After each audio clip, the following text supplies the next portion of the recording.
I'm Christine Dunbar from speechmodification.com, and this is my Smart American Accent training. Welcome to our Friday live question and answer class, where I take your questions regarding American English pronunciation, the American accent, American intonation, and everything related to improving your personal and professional communication in American English. I'd like to talk today a little bit about how we pronounce longer words in American English and looking specifically at syllables and syllable stress. This might be something that you have learned about before, or it might be new to you. Please feel free to ask your questions at any time in the chat. If you're watching on Facebook Live, jump over to the YouTube Live channel to ask questions because that's the chat that I monitor. And welcome, everyone. If you're new to class, I'm Christine, and I'm here in Bellevue, Washington. I teach one-on-one Skype training. I have group classes in Bellevue.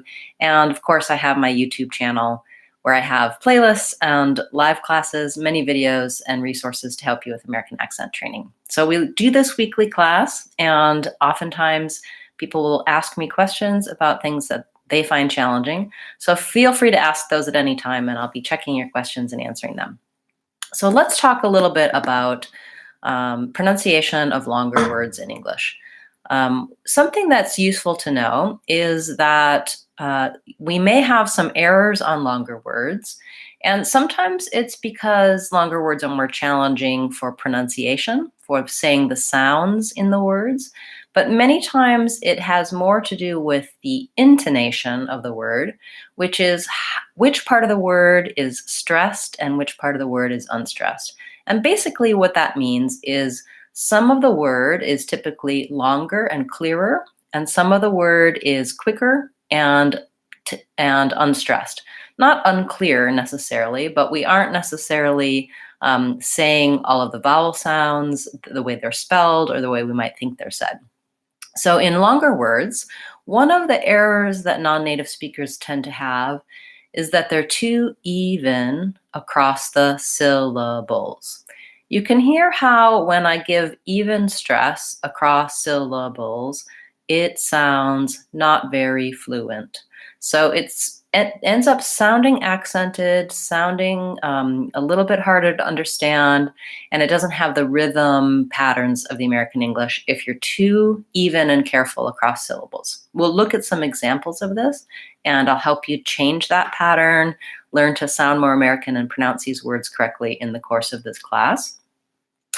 Miguel has a question. He says, in which case is the V sound voiceless? That's a great question. So the sound that letter V makes, V, is a voiced sound. And the sound that letter F makes, F, is a voiceless sound, typically, in terms of spelling. So these two sounds are made the same way with the same mouth shape. V being voiced and F being voiceless.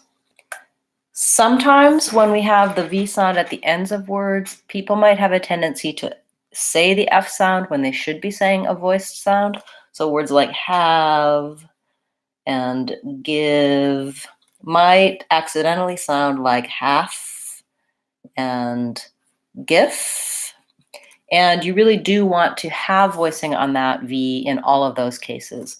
There is one word that's spelled with letter F, but that has the V sound, and that's the word of. We really should spell it more like of. So the V sound itself is never voiceless. It's always voiced, particularly paying attention to the ends, the middle and ends of words, having, have, give, love, etc. And a good way to make sure that you have your voicing on is to practice with two word combinations and to link those words. So you can try give a. It sounds almost like give a, or have it. We link the V to the next word. It sounds like have it. You'll find that's easier to say have it than it is just to say have by itself and to keep your voice on. I will try to think of any examples where maybe the V sound, the letter V doesn't say the sound V, but the sound for V is always voiced. So thank you for that question. You can find more information about voiced and voiceless sounds by searching in the search tools on my channel page. Just type in voiceless or the sound that you're looking for. And also I have a lot of resources for this on speechmodification.com. So you can use the search tools there, go to the free practice site. And I'll be showing you how to do that later in today's class to look at some of the questions regarding longer words and syllables.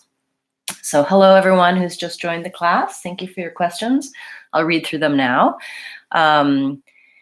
Catherine wants to know how to say the word certain. It's so hard. Okay, yes, so certain. It looks like we should say certain. And in certain situations, you can say that T sound. People will understand you, but you've probably noticed Americans don't really say certain with an aspirated T sound. We tend to say certain, and what that is that we're stopping the T. So instead of cert with a puff of air, we're saying cert. We're moving up our tongue into that T position, but we're not releasing the air. So you have to make the T, but not release the T. And then we're basically not saying this vowel sound. We're using what's called a syllabic N. And so it just kind of sounds like an N, like N. So to go from a stopped T to a syllabic N, certain, I just close for the T, cert, it stops my voice, and then I release into the N, certain, certain. This is true on other words like button, button, and mitten, bitten, etc. So a lot of times when there's a T and an N together at the end, we use the stop T and the syllabic N. So check out my videos for stop T and for syllabic N on the YouTube channel. And then you can also search either of these terms on speechmodification.com. And what you'll see there is lessons for words like certain and other words that have this pattern and breaking it down to help you pronounce it more clearly. That's a great question. Those are challenging words. Learn English wants to know, please show me how to pronounce ST. So at the beginnings of words, I start on the S. So start, for example, I have to make sure that I say this and then I close and stop for the T. So start, stop, stay. An error that sometimes people have, if you don't tend to have this combination in your language, is they might say something more like S start.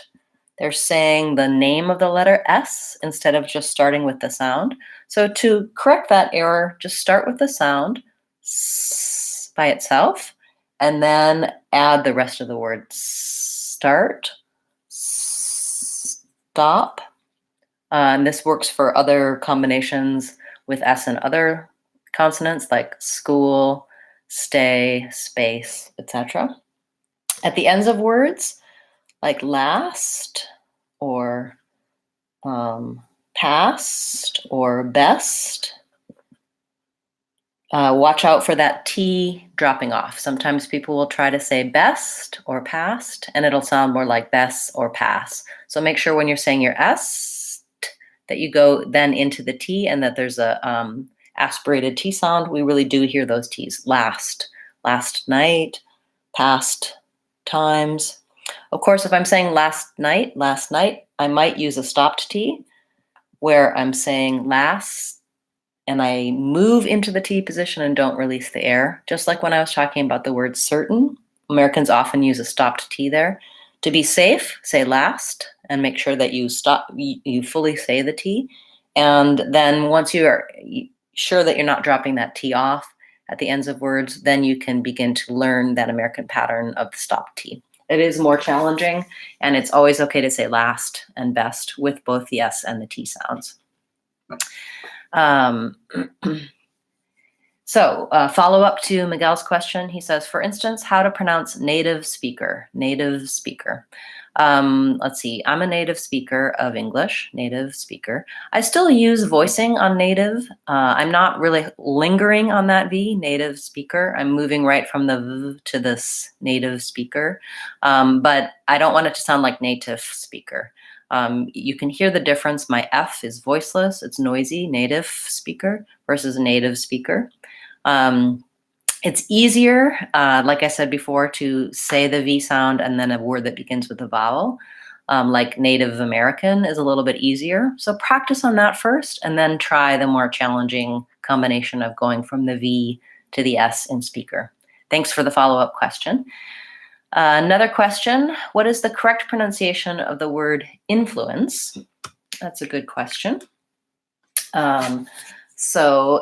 And that brings us back to our topic of syllable stress. So influence has 3 syllables, influence. And in American English, we stress the first syllable. So in the dictionary, you'll see a little line before the stressed syllable, influence. And what that typically means is that the in is going to be a little bit longer and fluence is going to be a little shorter, influence.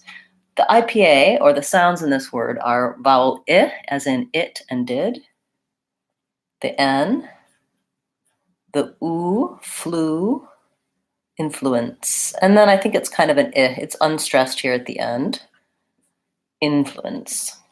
So long, short, short.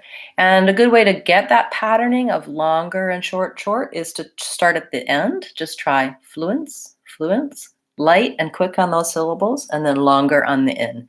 Influence, influence.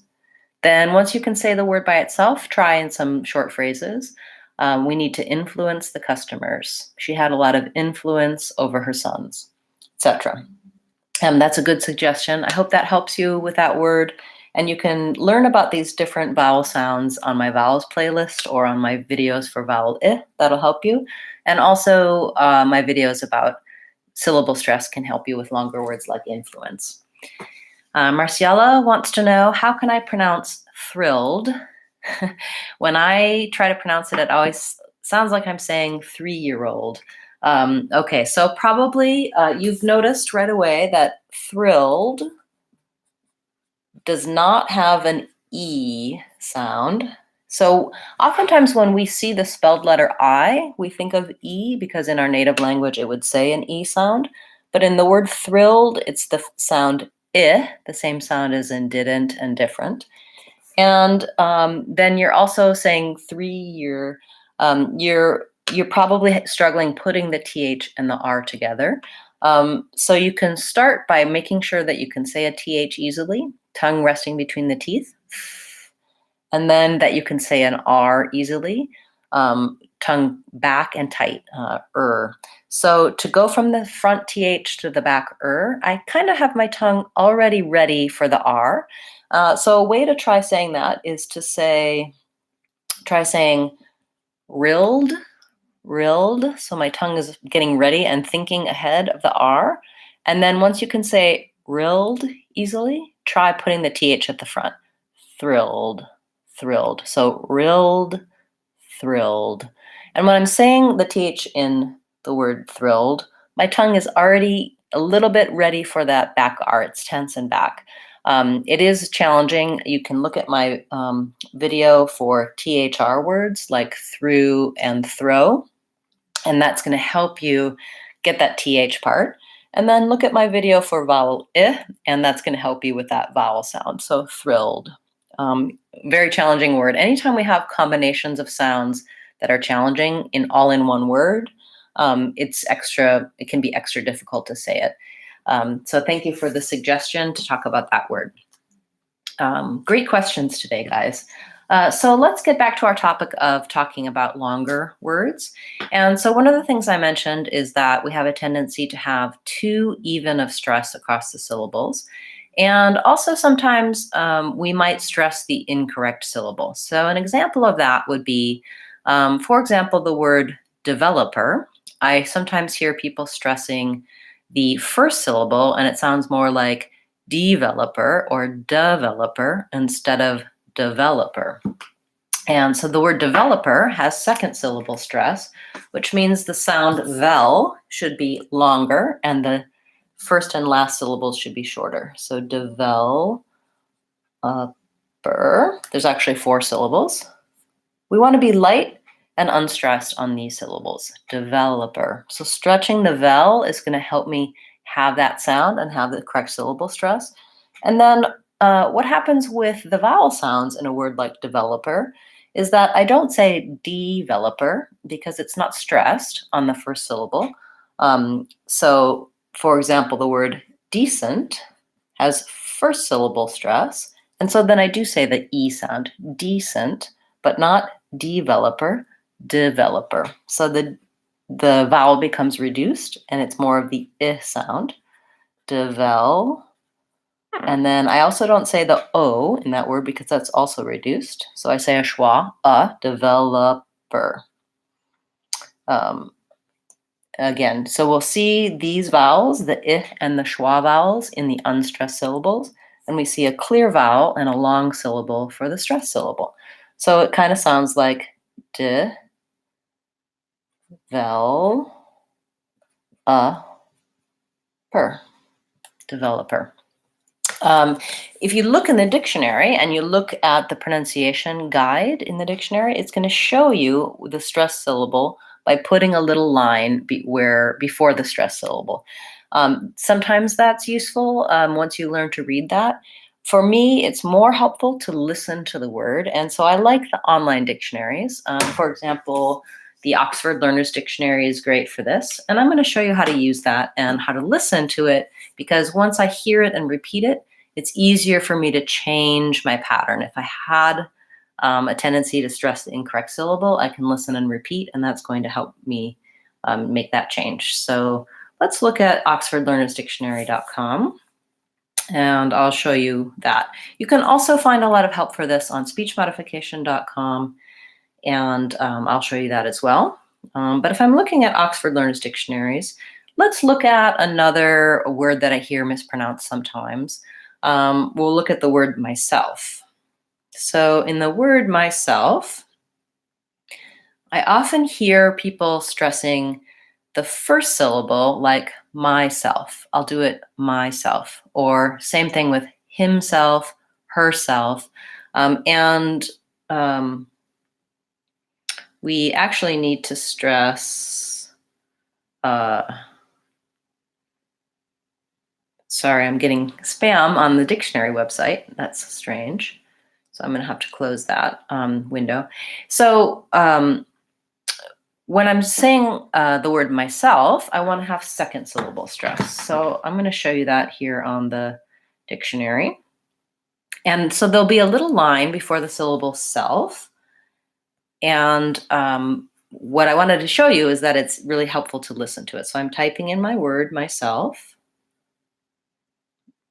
And then I'll see that it shows me the little line before the syllable self. It also has British and American English pronunciation, so sometimes that can be useful for me if perhaps I learned British English, or if my pronunciation tends to be more like the British English, I can hear the difference there. And let's listen to myself. Myself. Okay, that wasn't very loud. She said myself, myself, with a stress on self. Let's listen one more time. Myself. So I can look at it, I can hear it, I can repeat it, and I can begin to get the correct syllable stress pattern for it. Pascal has a question: how to make the sound as in pull, full, and good, and how to practice it. Great question, Pascal. So this sound is not actually an it's a sound. And I'll show you what that looks like. So the symbol for the sound is like the Greek letter with U. And you're right, it's in words like pull, full, and good. It's a little bit more challenging in words like pull and full because of the L sound. So I would focus more on the word good initially to get this sound. And this sound is a rounded sound. The error that we often have is that people say the tense vowel oo instead of the lax vowel So in oo, blue shoe, my lips are very tense and my tongue is tight and tense. But in I still have lip rounding, but my jaw is a little bit more open and the vowel sound is lax. So good book. A good way to get help with this vowel is to use my videos about vowel and practice on common words. I often recommend starting with words like should and would because I have lip rounding for the SH and for the W, and that tends to help me have the correct mouth shape for the sound. Another confusion is that sometimes these words have spelling with letters OO, so you can look at my lessons for spelling with OO to help you with the vowel sound and to differentiate those. Miguel wants to know, is the first T silent in I doubt it? Yes, the word doubt, I doubt it. The word doubt, when I say it by itself, I will say the T sound. When I say I doubt it, what I do is I'm linking there. So I don't want it to sound like the T is missing altogether. I don't want I doubt it because people won't understand that. You can hear the difference. I doubt it. So what happens when I have one word that ends with T and the next word starts with a vowel, like doubt it, is that I link those two words and then the T ends up being what's called a flap T. It sounds more like a D. So it sounds like I doubt it. I'm very light. A flap T is different than a D in that I'm not stopping the air and building up a lot of pressure. It's not I doubt it. It's I doubt it. It's a light voiced flap T sound. You can find a lot of help for flap T if you just search on my channel page or on my website under flap T or T in the middle of words. I have a lot of videos to teach you how to do this linking and how we pronounce those T sounds in phrases like I doubt it.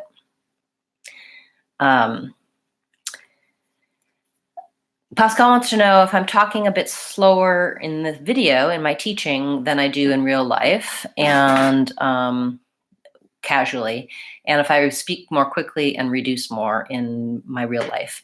And I do think that I speak a little bit more slowly and carefully when I'm teaching because I know that it's helpful for my listeners to understand me.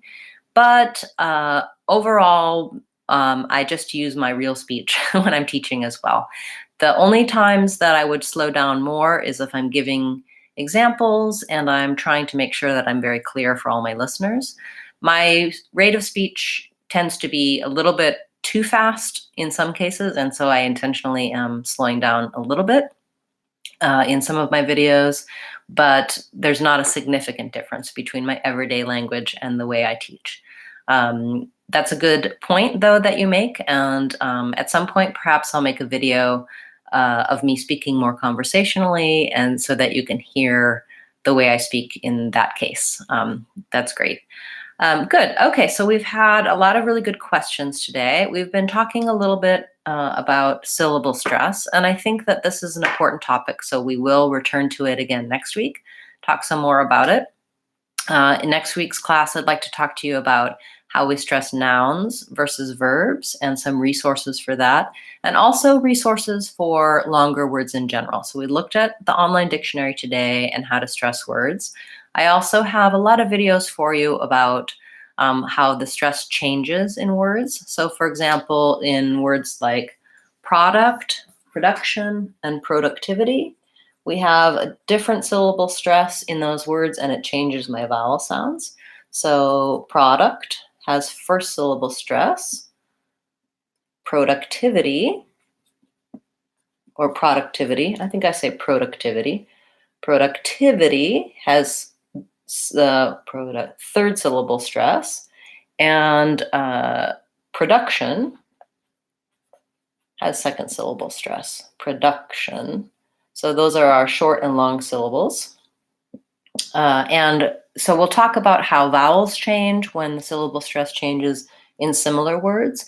And this is another place where you need to watch for errors. If just because one word is product, this is productivity, this is not necessarily product. And that's something that the dictionary can help you with as well. And I have some videos for you on my channel page that you can check out that will help you with that. Miguel, you're very welcome. Thank you for your very good questions. I would encourage you, if you haven't already, subscribe to the channel to do that, because then YouTube can notify you when I'm live and when I upload new videos. And you need to subscribe, and then you click on the little bell and turn on notifications. It'll let you know, and then you won't miss live classes. If you did miss the live class or you're watching this as a rebroadcast, you can still ask your questions by just typing them in the comments below the video. I always go back and check and answer those questions, give you information and resources to where you can find the answers on speechmodification.com and also on my channel page. I'm going to give you a link for a lesson related to today's topic here in the chat, and this is on speechmodification.com, and it's an overview talking about stress in syllables, so we can take a look at that a little more closely together next week. For those of you who are here in the Seattle area, I'm excited to announce that I'm going to be part of the Bellevue Tech Expo next month. That's going to be on Wednesday, May 8th. And so I hope if you're here in the Seattle area, you'll come by and check out my booth for speech modification at the Bellevue Tech Expo. You can get a free consultation there and a free speech screening, and check out the latest free trials for my online courses and my website. If you're not here in this area, you can still get a free consultation or a free speech screening if you go to speechmodification.com. Just contact me and let me know that you're interested in that, and we'll connect. A great way to improve, of course, is to use the free resources on my website and here on YouTube, and also to check out the free trials I have for online courses on speechmodification.com. You can get any of my courses free for 2 weeks, and then you can see if video learning works well for you. What I find most helpful about the online courses is that it helps walk you through step by step what to do to change your speech. There are many, many great free resources out there, including my classes and my channel. But sometimes it's hard to know where to begin, what to do first, and how to really make changes overall in your speech. It can be kind of overwhelming. So I suggest checking those out for help. Or for even more help, work with me one-on-one. Contact me via my website, speechmodification.com, to talk about customized, individualized training. So thank you so much for being a part of class today. And I hope to see you again next week. We'll be here again Friday, 12 o'clock Seattle time. And the rebroadcast, as always, will be available on YouTube on Speech Modification Seattle. Pascal is asking, how does one-on work via Skype? Yes, so it's flexible schedule, and we connect via Skype to give you specific feedback and help for your particular needs in training. So feel free to contact me about that if you're interested. Thanks so much for being a part of class today. I'm Christine Dunbar from speechmodification.com. Remember, if you want to sound American, you can do it. speechmodification.com.